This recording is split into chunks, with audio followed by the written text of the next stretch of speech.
Tanse, Terra Capo and Zikasan, Sturgeon Lake Cree Nation, Treaty 8 Ochinia. Hello, my name is Terra Capo. I'm from the Sturgeon Lake Cree Nation, Treaty 8. Today I am reading a section of the TRC Summary Report from pages 294 to 297 called Educating Journalists for Reconciliation. In a submission to the Royal Commission on Aboriginal Peoples, RCAP, in 1993, the Canadian Association of Journalists noted, quote, "The country's large newspapers, TV, and radio news shows often contain misinformation, sweeping generalizations, and galling stereotypes about natives and native affairs. The result is that most Canadians have little real knowledge of the country's native peoples or the issues that affect them," end quote. In 1996, the RCAP report had noted, quote, "Public opinion polls in the last few years have consistently shown broad sympathy for Aboriginal issues and concern, but that support is not very deep. More recent events have brought a hardening of attitudes towards Aboriginal issues in many parts of the country. This growing hostility can be traced in large part to recent negative publicity over land claims, Aboriginal hunting and fishing rights, and issues of taxation," end quote. More recent studies indicate that this historical pattern persists. Media coverage of Aboriginal issues remains problematic. Social media and online commentary are often inflammatory and racist in nature. In August 2013, the Journalists for Human Rights conducted a study of media coverage of Aboriginal issues in Ontario from June 1, 2010 to May 31, 2013. The study found that, number one, quote, "the Aboriginal population is widely underrepresented in mainstream media," end quote. Number two, quote, "when Aboriginal people chose to protest or make more noise, the number of stories focused on the community increase," end quote. And number three, quote, "as coverage related to the protests and talks between Aboriginal people and government became more frequent, the proportion of stories with a negative tone correspondingly increased," end quote. Media coverage of residential schools was low. From June 1, 2011 to May 31, 2012, media coverage of Aboriginal issues in Ontario accounted for only 0.23% of all news stories, and of those, only 3.0% focused on residential schools. From June 1, 2012 to May 31, 2013, news stories on Aboriginal issues amounted to 0.46% of all news stories, and of these, 3.0% focused on deaths in residential schools. The report included expert opinions on its findings, including those of CBC journalist Duncan McHugh, who observed that editorial opinions, quote, "are often rooted in century-old stereotypes rather than reality," end quote. He pointed out, quote, "Yes, protests often meet the test of whether a story is newsworthy because they're unusual, dramatic, or involve conflict. Yes, Aboriginal activists who understand the media's hunger for drama also play a role by tailoring protests in ways that guarantee prominent headlines and lead stories. But does today's front page news of some traffic disruption in the name of Aboriginal land rights actually have its roots in a much older narrative of violent and quote-unquote uncivilized Indians who represent a threat to progress in Canada? Are attitudes of distrust and fear underlying our decisions to dispatch a crew to the latest Aboriginal blockade?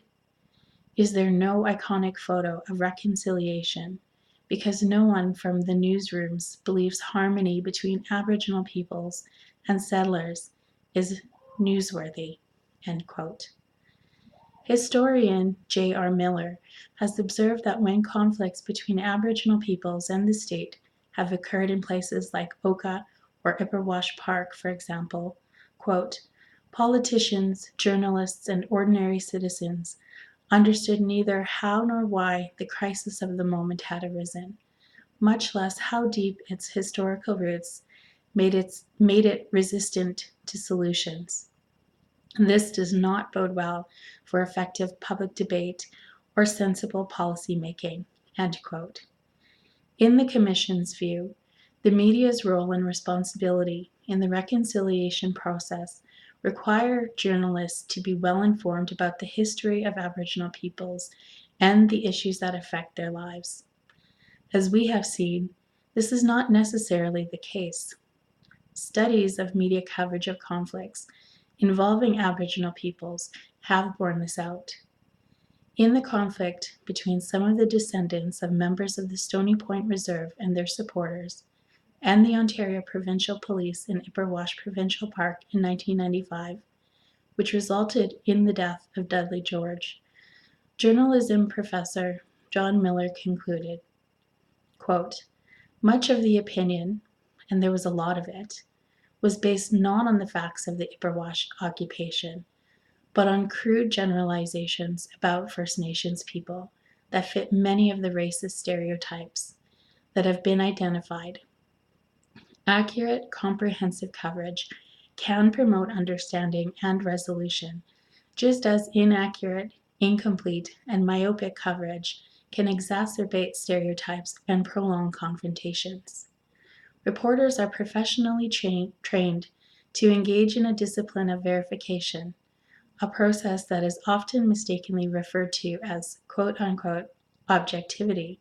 But research shows that news is not selected randomly or objectively." End quote.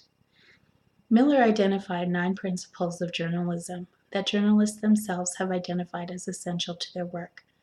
Of those, he said, quote, "Journalism's first obligation is to the truth. Journalism does not pursue truth in an absolute or philosophical sense, but it can and must pursue it in a practical sense. Even in a world of expanding voices, accuracy is the foundation upon which everything else is built. Context, interpretation, comment, criticism, analysis, and debate. The truth, over time, emerges from this forum. Its practitioners must be allowed to exercise their personal conscience. Every journalist must have a personal sense of ethics and responsibility, a moral compass. Each of us must be willing, if fairness and accuracy require, to voice differences with our colleagues. This stimulates the intellectual diversity necessary to understand and accurately cover an increasingly diverse society. It is this diversity of minds and voices, not just numbers, that matters." End quote. With respect to the history and legacy of residential schools, all the major radio and television networks and newspapers covered the events and activities of the Commission. The TRC provided regular information briefings to the media who attended the national events. We discussed earlier how students must not only learn the truth about what happened in residential schools, but also understand the ethical dimensions of this history. So too must journalists. Many of the reporters who covered the national events were themselves deeply affected by what they heard from survivors and their families. Some required the assistance of health support workers. Some told us, in off-the-record conversations, that their perspectives and understanding of the impacts of residential schools and the need for healing and reconciliation had changed based on their observations and experiences at the national events.